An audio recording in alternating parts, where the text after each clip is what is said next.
Welcome to This Explainer. Today, we're unpacking what is honestly one of the most stunning corporate tragedies in modern history. We're talking about a massive scandal involving 11 million vehicles, tens of billions of dollars, and a lie that quite literally polluted the air we breathe. We're looking at a company that just desperately wanted global growth. They wanted market dominance, and they absolutely wanted to conquer the United States. But right behind that fierce ambition was a systemic collision just waiting to happen. So we're going to look at exactly what goes down when extreme corporate ambition fundamentally collides with ethical reality, resulting in a scandal that pretty much shook the entire world. Okay, let's dive right into this. When strategy ignores ethics, success becomes a disaster. Keep that in mind, because Volkswagen, well, they weren't exactly some struggling startup just trying to keep the lights on, right? They were a global automotive giant. Incredible history, advanced engineering, deeply powerful brands. But they had this massive, unyielding ambition. Internally, the mandate coming from the very top was absolute. They called it Project 2018. The goal was simply to overtake Toyota and General Motors and become the undisputed world's leading carmaker by the year 2018, whatever it takes. And to do that, they desperately needed to win big in global markets, especially the US. But as we'll see, when that kind of relentless strategic drive completely ignores ethical guardrails, the very success you're chasing, it can instantly become a monumental disaster. Section 1. The ambition, the clean diesel dream. So, here's the setup. The American market was historically really tough for Volkswagen.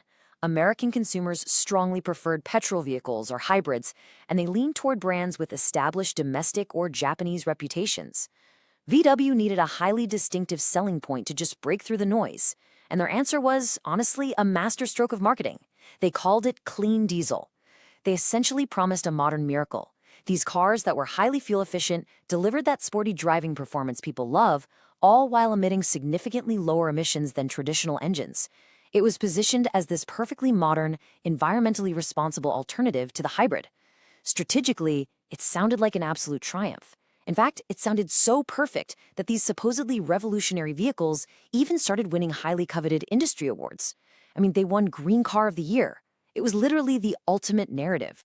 Which brings us to Section 2, the illusion, the defeat device deception. Because you see, that incredibly attractive strategic promise we just talked about, it became completely, totally disconnected from the actual technical and ethical reality. Regulators use strict laboratory emissions tests to make sure a vehicle meets vital environmental standards designed to protect public health, right? And in that sterile, controlled laboratory testing environment, Volkswagen's cars were perfect model citizens. They controlled their emissions exactly within the legal limits. But out on the open streets, during normal, everyday driving, completely different story. These exact same cars were secretly pumping out nitrogen oxide, which is a major dangerous pollutant, at up to 40 times the legal US limit. 40 times. The car was essentially living a double life. So you're probably wondering, how on earth do they pull this off? Well, it was with a piece of software known as a defeat device. Now, it wasn't a mechanical filter. It wasn't a physical car part. It was literal code, specifically designed to recognize the precise steering, atmospheric pressure, and acceleration patterns of an official laboratory emissions test. When the car knew it was being tested, it turned on all of its emissions controls to appear completely compliant. But the second it was back on the road, it turned those controls right off to boost driving performance and save fuel. Honestly, think of it like a student who only behaves perfectly when they know the principal is standing right there in the back of the classroom, and then immediately causes absolute chaos the second they leave the room. And this leads us to a really critical question. Was this just, a technical glitch? An engineering mistake? The answer is a resounding no. Look, technical problems happen all the time in complex industries, for sure. But a software system intentionally designed to recognize a government test and deliberately alter its output, that shifts the narrative completely. This wasn't an engineering difficulty. This was deliberate corporate misconduct. The company's internal systems literally enabled massive structural deception. Section 3. The system failure. Ambition without ethical control. To truly understand how this happens, we have to move the blame away from just a few rogue software engineers and point it directly at the intense, unforgiving corporate culture that fostered this whole thing. In business, leaders constantly celebrate bold targets, right? Volkswagen wanted to conquer the world, and they needed diesels to compete strongly to get there. But when bold targets outrun accountability, strategy becomes a pressure cooker. Volkswagen's engineers faced what was essentially a scientifically impossible target at the time: make diesel clean, fast, and cheap, all at once. Managers demanded top-tier driving performance and strict regulatory compliance simultaneously. But culturally, failure was simply not an option. And when employees are terrified to tell their bosses the hard truth, problems are hidden instead of solved. Extreme ambition completely swallowed accountability. Let's look at how this builds into just a massive governance failure. Because misconduct on this sort of global scale, it rarely depends on one single person. It requires a systemic breakdown. Just think about the sheer amount of missing controls here. Internal audits? Ineffective. Risk management? Weak.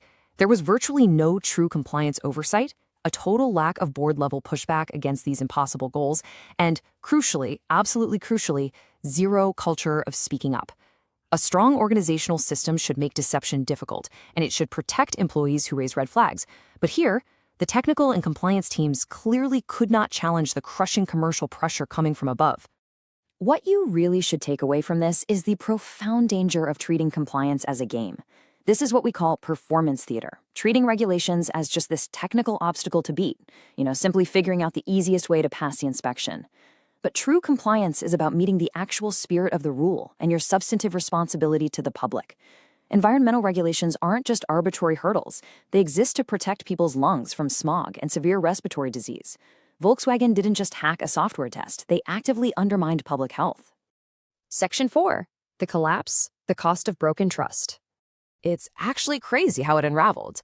The illusion finally shattered when a small, independent group of university researchers at West Virginia University just noticed these massive emissions discrepancies while testing the cars on the open road.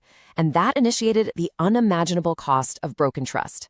Once the reality of the defeat devices came to light, the consequences were immediate, they were brutal, and they were enormous in scale. We are talking about over $30 billion in fines, penalties, and legal settlements. $30 billion. Unprecedented criminal investigations sent high-level executives to prison. It triggered this massive, insanely complex recall of 11 million vehicles worldwide, right alongside sweeping resignations at the very top of the corporate ladder. But honestly, the most severe cost of all couldn't even be counted on a balance sheet. Their consumer and regulatory trust was totally, completely decimated. And that leads to the most painful question for any brand, doesn't it? Can we trust this company's claims? Volkswagen's reputation was painstakingly built over decades. It was built on engineering, quality, reliability, precision German automotive excellence. Dieselgate viciously attacked that exact core identity. They weren't accused of a clumsy marketing typo. They were accused of deeply misleading the global public about something absolutely central to their product promise. Reputation is incredibly fragile. It takes decades to build, and as we see right here, it takes only one major catastrophic scandal to fundamentally break it.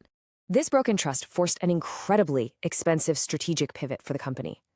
Pre-scandal, their entire growth strategy relied on diesel dominance. Then came the discovery phase, which was just pure crisis management, survival mode, and paying out billions of dollars. But looking to the future, we see that ethical failures don't just cost money. They forcefully redirect your entire trajectory. Volkswagen was forced to rapidly accelerate a massive shift toward electric vehicles and sustainability, basically just to prove they could move beyond diesel. They had to try to innovate for the future while actively dragging the dead weight of a broken reputation. Finally, Section 5, the moral. Lessons for business leaders. So what can we actually learn from this whole corporate tragedy? Let's summarize the hard-hitting takeaways for any organization. First up, unify strategy and ethics. A growth strategy that requires deception isn't a strategy at all. It's just a ticking time bomb. Second, ensure real compliance. The goal has to be meeting the actual responsibility, not just, finding a way to pass a test. Third, foster a safe reporting culture. Because culture absolutely dictates whether your systemic problems are exposed early or hidden away until they explode on the global stage. And finally, challenge performance pressure. Boards and leaders must actively ask if their targets are creating unethical incentives. Technical complexity is literally never an excuse for weak accountability. Leaders have to understand enough to ask the hard questions. I really want to leave you with this final powerful thought. Corporate reputation is built by conduct, not claims. Sure, marketing can amplify trust, but only honest, consistent behavior can actually sustain it. Volkswagen Dieselgate is this permanent reminder that when you chase strategic success without accountability, yeah, you might win temporarily on paper, but you will absolutely destroy long-term value in reality. In business, the most dangerous failure isn't poor performance.